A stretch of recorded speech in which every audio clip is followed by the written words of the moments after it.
Sir Elton, 74, delighted fans with the announcement that he had been working on a new album last year. Released today, The Lockdown Sessions is the fruits of the legendary English musician's labour during the COVID-19 pandemic. The English singer-songwriter, who is known for hits like Rocket Man and Your Song, has been helped by some of his famous friends for his latest body of work.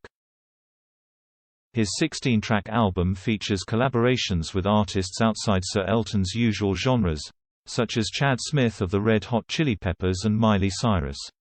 Other featured artists include Dua Lipa, Young Thug, Nicki Minaj and Gorillaz, some of whom help rework some of Sir Elton's best-loved songs. American pop singer Charlie Puth also teams up with Sir Elton on the track, After All.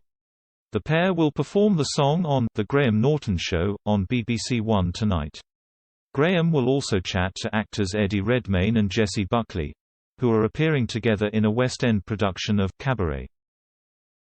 He will also welcome Strictly Come Dancing judge Motsi Mabuse to his sofa, as well as comedian Stephen Merchant. Sir Elton is known to have an extensive list of A-list pals, which previously included the late Princess Diana, who died in 1997, and was described by the musician as one of his dearest friends. The singer has also struck up a friendship with the Princess of Wales' son Harry and his wife, Meghan.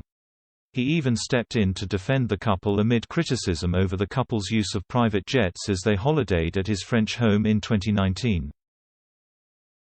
Newspapers reported that the Duke and Duchess of Sussex took 4 private jet journeys in 11 days, including to Sir Elton's house in Nice. In an Instagram post, Sir Elton said, "I am deeply distressed by today's distorted and malicious account in the press surrounding the Duke and Duchess of Sussex's private stay at my home in Nice last week." Prince Harry's mother, Diana, Princess of Wales, was one of my dearest friends. I feel a profound sense of obligation to protect Harry and his family from the unnecessary press intrusion that contributed to Diana's untimely death. After a hectic year continuing their hard work and dedication to charity, David and I wanted the young family to have a private holiday inside the safety and tranquility of our home. To maintain a high level of much-needed protection, we provided them with a private jet flight. The criticism of Meghan and Harry came after they had both previously spoken out about the need to protect the environment.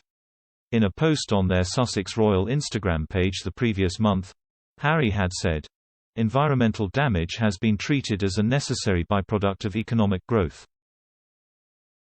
So deeply ingrained is this thinking that it has been considered part of the natural order that humankind's development comes at the expense of our planet.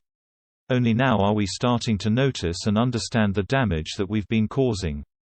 With nearly 7.7 billion people inhabiting this Earth, every choice, every footprint, every action makes a difference.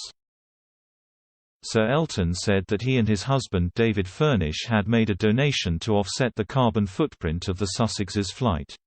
He added, "To support Prince Harry's commitment to the environment, we ensured their flight was carbon neutral by making the appropriate contribution to carbon footprint." I highly respect and applaud both Harry and Meghan's commitment to charity. I'm calling on the press to cease these relentless and untrue assassinations on their character that are spuriously crafted on an almost daily basis.